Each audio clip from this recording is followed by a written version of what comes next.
Now, the Brits have some strange taboos. Hello, Deborah. Sorry. Deborah is not a strange British taboo, but it's nice to see you, Deborah. Here are some of our taboos, if you're a Brit.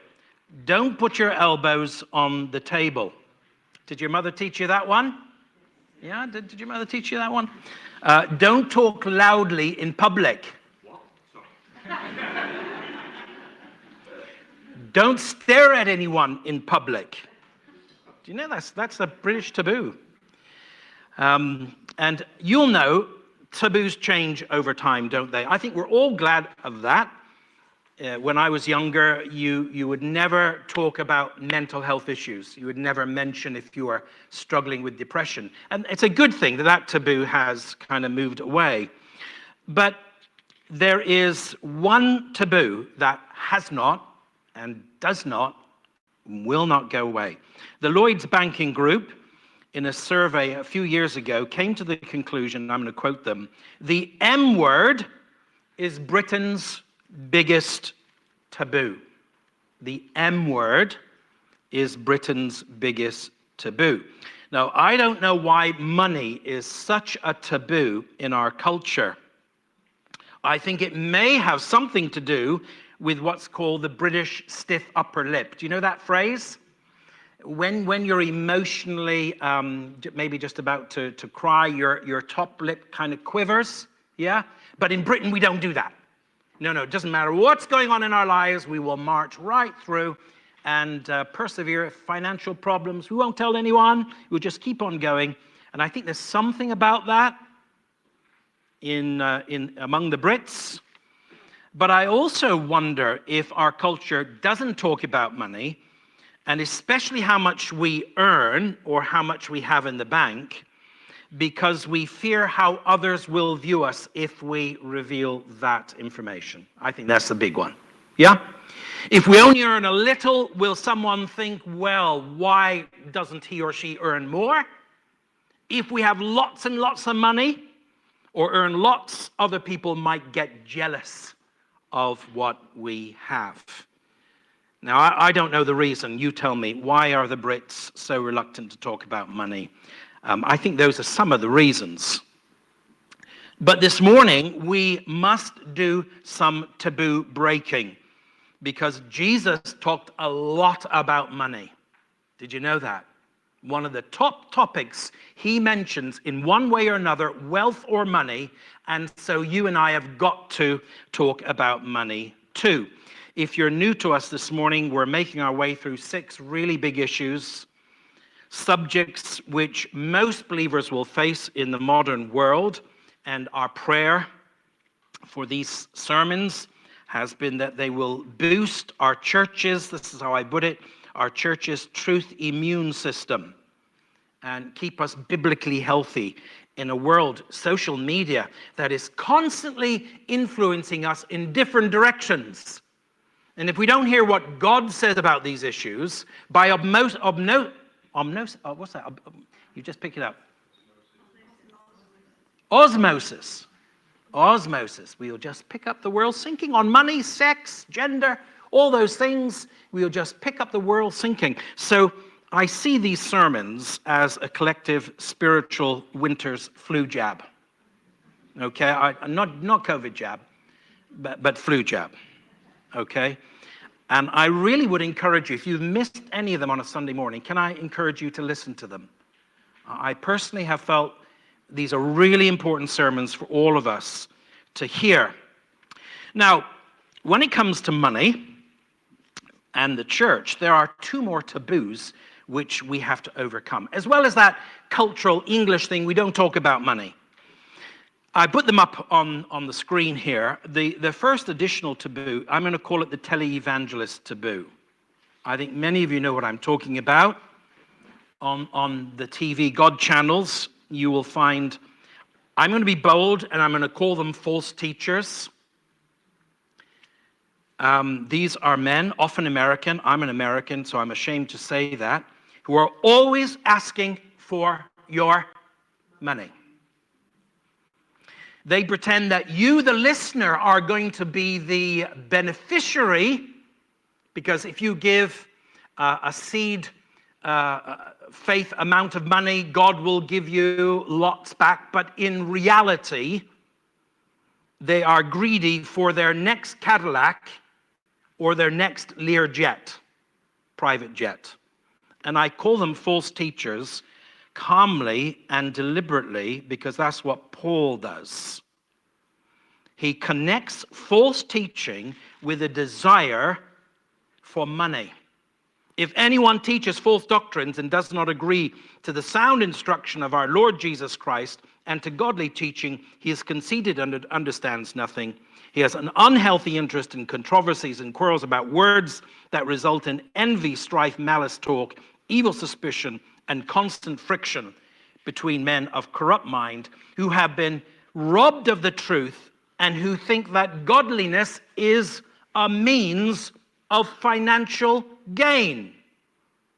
Earlier on in 1 Timothy chapter 3, verse 3, leaders must not be lovers of money.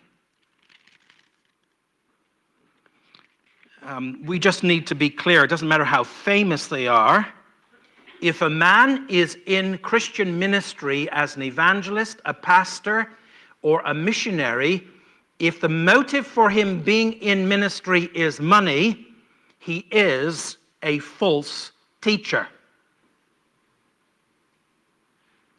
I'm going to give two personal examples this morning. You'll know if you're regular here, this is unusual. But I do think it's important that we who preach set examples, follow my example. Paul says in 1 Corinthians 11:1, as I follow the example of Christ. And so I'm going to give you two personal examples this morning. Here is my first one. When the Lord called me into ministry, I just completed 10 years training as a scientist. And at the age of 28, which is quite a few years ago, I found myself with my new bride at a crossroads in life.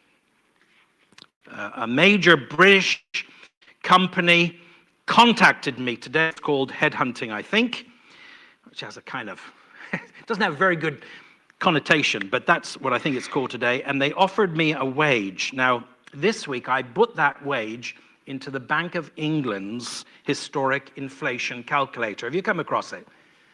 So if a loaf of bread cost 2D in 1973, you can work out how much a loaf of bread, how much that transmutes today. And I was really astounded at how much I was offered, but because it's a taboo, I'm not going to tell you. Right? Not allowed to tell you. It's a British taboo. I'm not going to tell you. But I will say this. The starting salary I was offered is twice as much as I have ever earned as a pastor. Now, at that very moment, when I was a young 28-year-old, the elders of my local church told me to quit my life of science. Now, that's exactly what they said. Finish. And become a pastor. And they offered me, and I'm going to tell you this bit, they offered me an annual wage of £5,000, which of course meant that my dear wife, Yvonne, had to go out to work to pay the bills. Maybe I shouldn't have told you the £5,000. None of them will be listening, but that's what they offered me. £5,000 a year for 3 years to train to be a pastor. So as a couple, we were at crossroads. We knew it was a test from the Lord. We knew it. What is in your heart? Earning lots of money or serving me? Now, I don't remember it being a difficult decision at all. And that was nothing to do with me. It was because I had been brought up in a pastor's home, a missionary home, where making money did not figure anywhere on our list of priorities. I never remember a conversation with my mum or dad about the importance of making money. And by the grace of God alone, we followed his call. And I want to glorify the Lord this morning and say that we have 4 children. And in the 35 years of full-time ministry, Yvonne and I can testify, we have never once gone without. Indeed, we have often had much more than what we really need, because God is a bountiful and he's a generous God. Is that right? Does he give you just what you need, or does he give you much more? He gives you much more. He's a bountiful and a generous God. Now, here's the preaching point. Churches like ours, offended by the televangelists and wanting to distance ourselves as far as we can from them, we can easily swing the pendulum in the other direction. And so churches like ours tend not to say anything about money. And there's a tele-evangelist taboo going on in our minds. And then the third taboo is a peculiar one for pastors. We are unhappy to talk about money, and especially about giving, because we are one of the direct recipients of the generosity of God's people. And that's the way it should be. The Lord has commanded that those who preach the gospel should receive their living from the gospel. 1 Corinthians 9. Yeah? And Paul says it's like a material spiritual exchange. We bless you spiritually as pastors, and you bless us materially. That's the deal, according to the Apostle Paul. Galatians 6:6, anyone who receives instruction in the word must share all good things with his instructor. Okay? So it's in the Bible that pastors should be, and evangelists and missionaries should be supported in their gospel work. But we're still very reluctant to teach about money in case we give the wrong impression, right? In case we give the impression we're hinting, which we're not. So there's a lot of taboos to overcome this morning. And I did a bit of background research this week, and you will know if you come to Manor Park, we rarely talk about money. I had to go back 4 years to find my last sermon on money. That's wrong. That's wrong. I should have preached more often.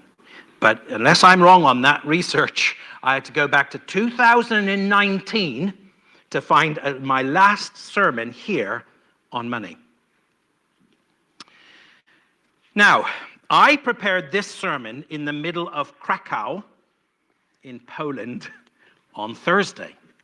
It's Thursday, it's preaching preparation time. Doesn't matter where you are, does it? So right in the middle of Krakow with busy cars past my window, set up my laptop, and I began to prepare this sermon. I'd already done some work before. I was in Poland because Carol and Marta were converted. And there they are up on the screen. They were converted and baptized among us. Do you remember that years and years ago? And they've been begging Yvonne and I to go over and see them. And I've been trying to find an excuse. And then he gave me an excuse. He said, I've asked my church and they want you to preach on Sunday. So I had no choice today. So we went to preach. We had a lovely time. We realized how hard it is to be a Christian in Poland. 0.2% of Polish population are evangelical Bible-believing believers. Did you know that? It's tiny. Something like 40 to 60,000 Christians in the whole of that enormous country. In the city where they live, there are only 2 churches, a Pentecostal one and their church, which is a Baptist church. I want you to know, this is my second personal example, and then no more personal examples, that the trip was funded entirely at our own expense, and we want it to remain that way. When we heard that 25% of the churches like ours in Poland have no full-time pastor, Carol and Marta's church, their pastor is a probation officer. All week long he works as a probation officer, and then he has to do his pastoral work around that. So we wanted the joy of being able to pay for the trip ourselves, and try and bless not only Carol and Marta, who are doing really well spiritually. They're doing really well, and we wanted to bless that little fellowship. Okay, no more personal examples, but there's a reason I've shared those 2 with you. And Carol and Marta send their greetings. If you get the email, you'll see the fuller greeting. Have you read the fuller greeting? So I had to tell Carol to slow down. He is a workaholic, and so he blessed us, and I blessed him by saying, slow down, don't work so hard. You got 2 little kids now, look after them. Anyway, as I was preparing this talk on Thursday in the great city of Krakow, I realized it's got to become 2 sermons.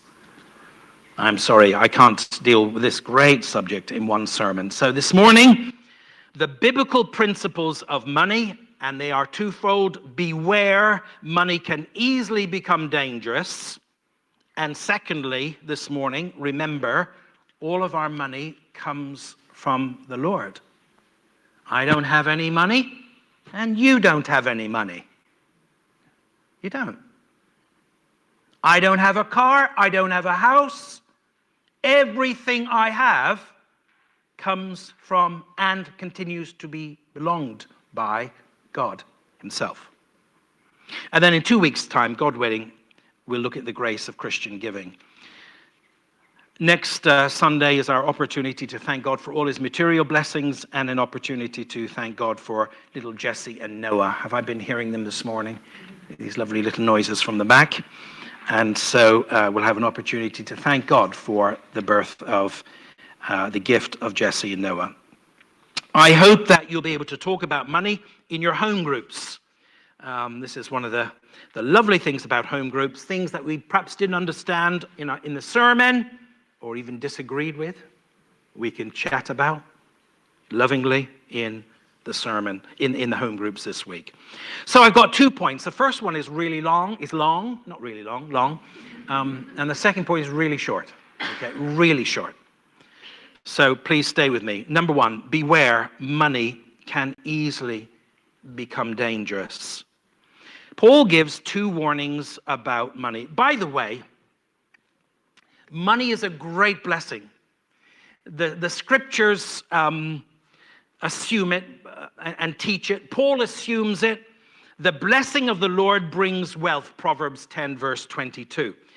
Who can you think of in the Old Testament? Let me ask you this. Who was wealthy in the Old Testament and it was never spoken against them? I can think of 2 guys. Abraham is one. Sorry? You're not allowed to say anything, Sam, because you've got my notes. Job.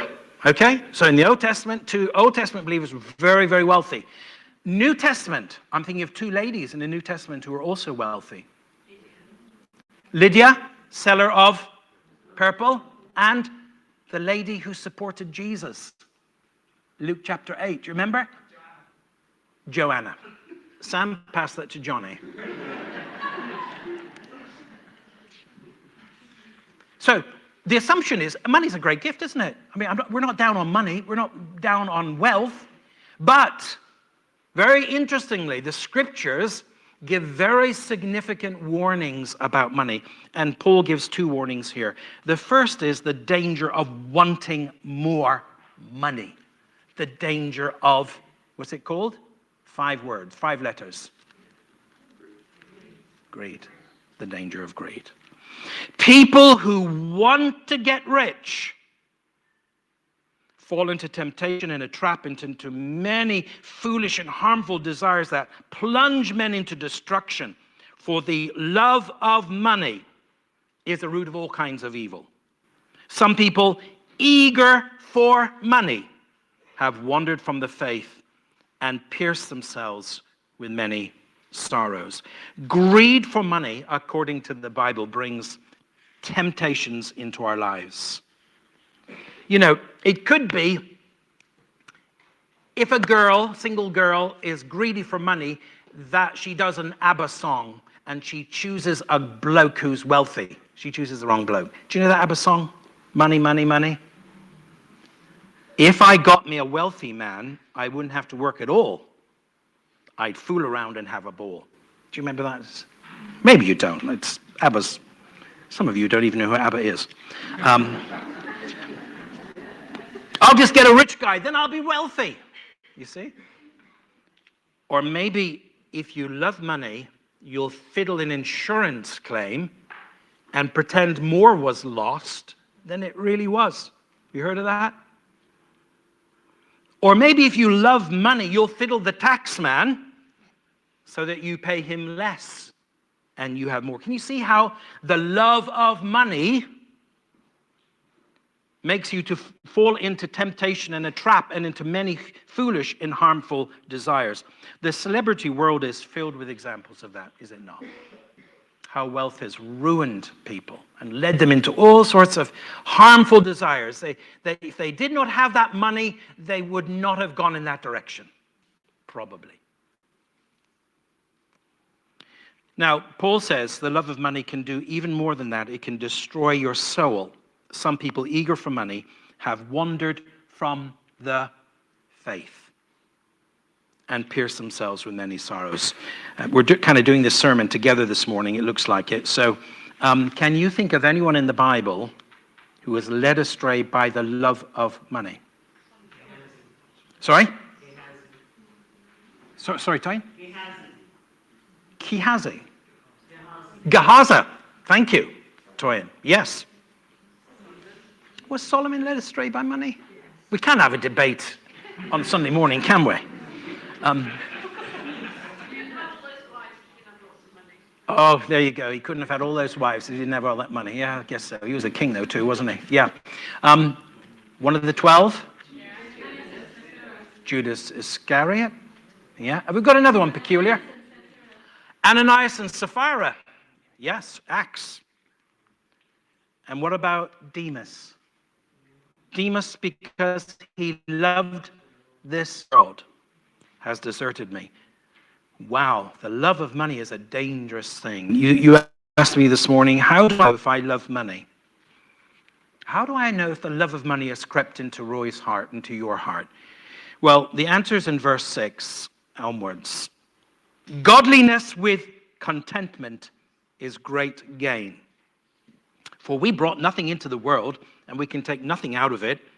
But if we have food and clothing, we will be content with that. If you and I are constantly unhappy with what God has given to us, is that right? Constantly wanting more. Constantly looking over the fence and seeing what she's got or what they've got. If we're constantly coveting, which is the 10th command, that is a real danger sign that we love money. And if we're not careful, the love of money can ruin us. A lack of contentment is a sign of greed, and contentment is the cure to the love of money. If we have food and clothing, we will be content with that. Isn't it lovely just to be content with whatever God has given us? Not to look at what he's got or what she's got or what they've got or what he's earning or what she's earning, but just to be happy. In the church, there will be rich people. In the church, there will be poor people.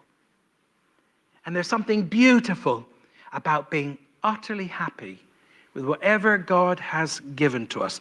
Paul says this, I've learned to be content in whatever the circumstances. I know what it is to be in need, and I know what it is to have plenty. That's interesting. At some point in Paul's life, he had lots of money. Other points in his life, he had very little. I have learned the secret of being content in any and every situation, whether well-fed or hungry, whether living in plenty or in want. And I can do all that through him who gives me the strength. I can't be content just using my own rational abilities. I need the power of God to make me content. I'm going to throw this question out. Is there someone this morning, am I speaking to someone who is discontented with what God has given to you? And do you have the seeds, maybe, of greed in your heart? Well, we need to repent, don't we? We need to search our hearts, and we need to repent. We need to be very careful. I've got a prayer for you. Okay? You're not happy? Here's a prayer for you. Proverbs 30:7-9. Pray it every day, if you need to. 2 things I ask of you, Lord. do not refuse me before I die. Keep falsehood and lies far from me. It's a good prayer, isn't it? I don't want to be involved with liars or in lying, but here's the prayer you and I can pray every day. If we find within our hearts the seed of greed, give me neither poverty nor riches, but give me only my daily bread. Don't make me poor, don't make me rich, but just give me what I need. Because that's all we need, isn't it? If you've got everything you need for today, Jesus taught us in the Lord's Prayer, you don't need to worry about tomorrow, do you? You've got all you need for today. Tomorrow will care for itself. God will look after you in your tomorrow. Now, the other danger Paul highlights in this passage, and this is now for those who already have lots of money, is the danger of turning their money into an idol. Did you hear that when Toyin read it? Command those who are rich in this present world not to be arrogant. I must be something very special if I have lots more money than most people.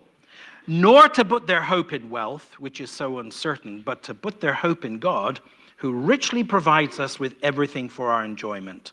Command them to do good, to be rich in good deeds, and to be generous and willing to share. In this way, they will lay up treasures for themselves as a firm foundation for the coming age, so that they may take hold of that life that is truly life. Pride is a danger. If you've got lots and lots of money, just watch out for pride. And if you've got lots and lots of money, you need to watch out for idolatry. That's putting your hope in wealth rather than God. And you might ask me, well, how does that work? If you're wealthy, how does it very easily turn into idolatry? Well, I think it's easy to see, isn't it? When you're in trouble, instead of crying out to God like the poor man must do, when you're in trouble, the rich man just hires the best lawyers. Can you see that? If you're a poor man and you've got a legal problem, you've got to pray. A poor believer, you have to pray. The temptation for a rich man is to skip the praying bit out and trust in his money and ring up the best law firm in Worcester or Birmingham or London. I'm resting in my money. I'm not having to pray. When a rich man is sad, instead of crying out to God like the poor man must do, it's tempting to buy our way out of sadness with a new toy or maybe some retail therapy. Yeah? Can you see it? The poor man is sad and he cries out to God. The rich man is sad and it's tempting not to cry out to God, but to fill his sadness with happiness that's ephemeral and temporary.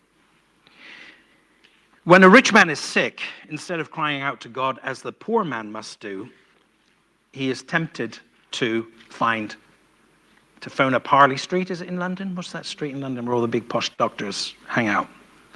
Yeah? A poor believer has to pray, but a rich believer is very tempted instead to pay. Pray or pay.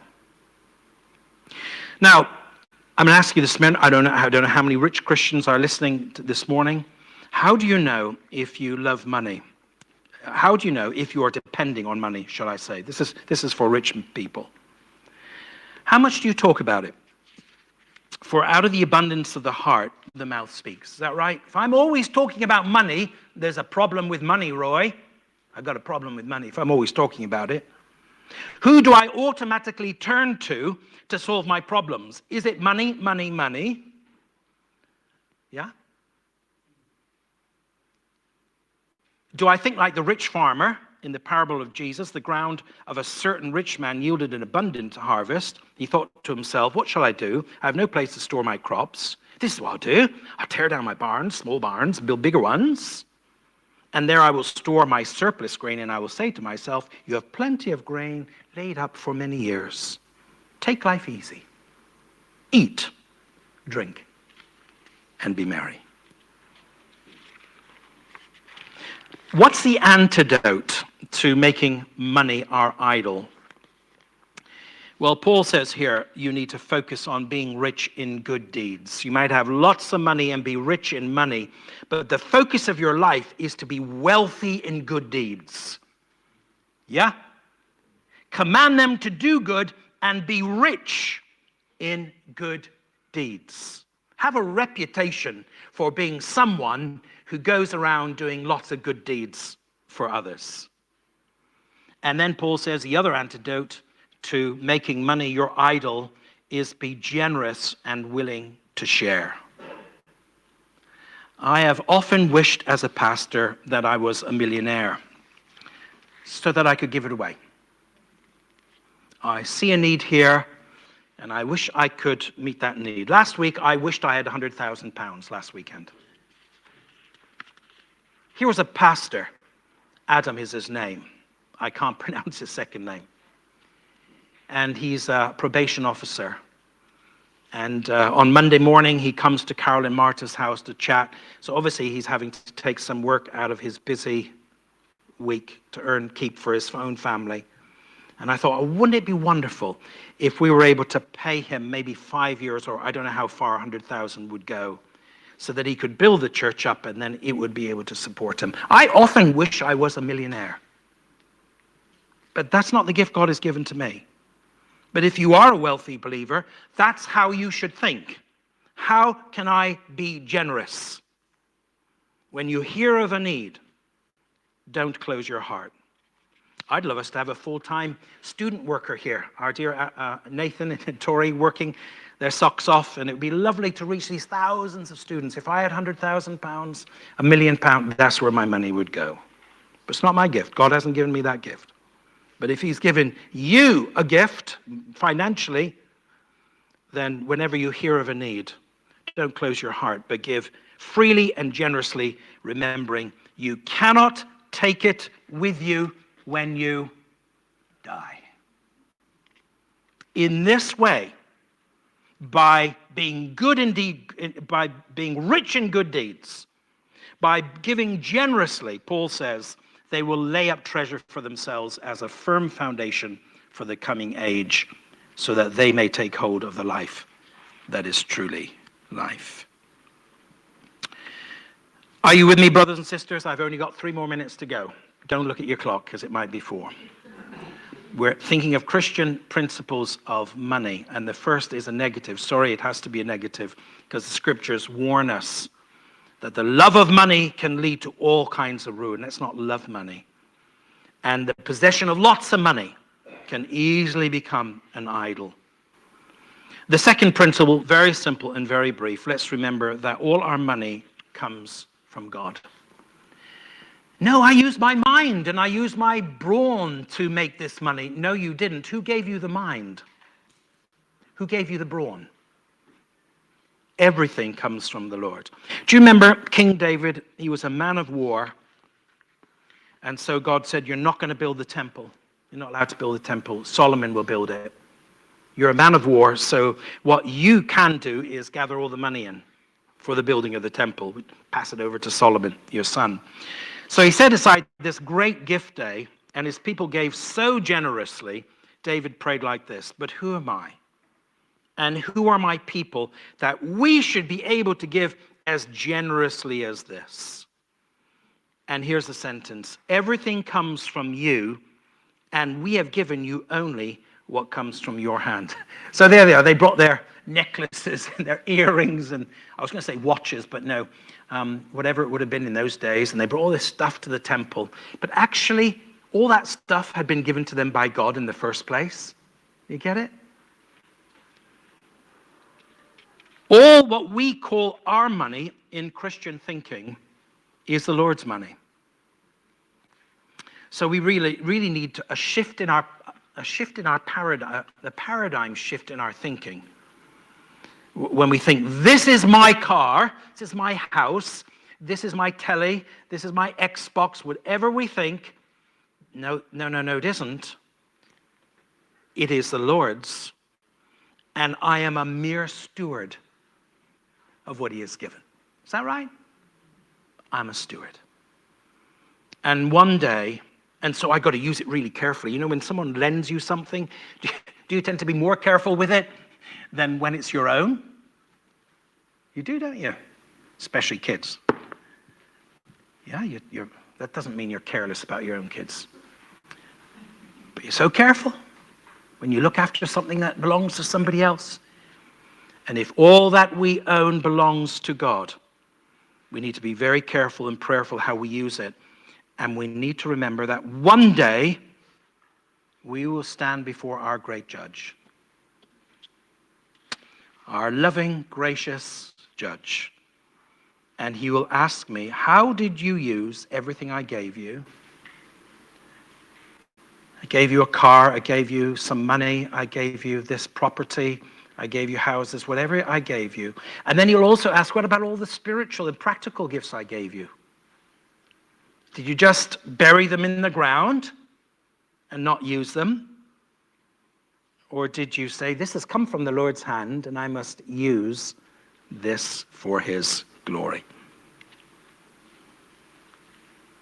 So every day we're thinking of that final day. And we're thinking, I must use everything I possess so that on the last day he says, well done, you good and faithful servant.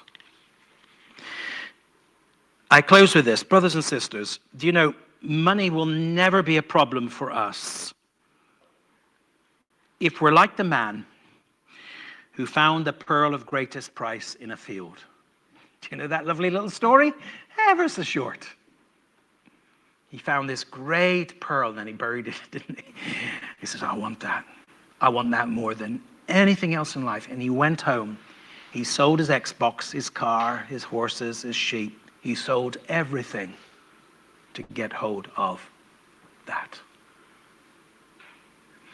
And if you and I love the Lord Jesus like that, we love him more than anyone else in this world, we'll find it very easy to put money and hobbies and family and career in their right godly place, which is a second, third, fourth, fifth, sixth.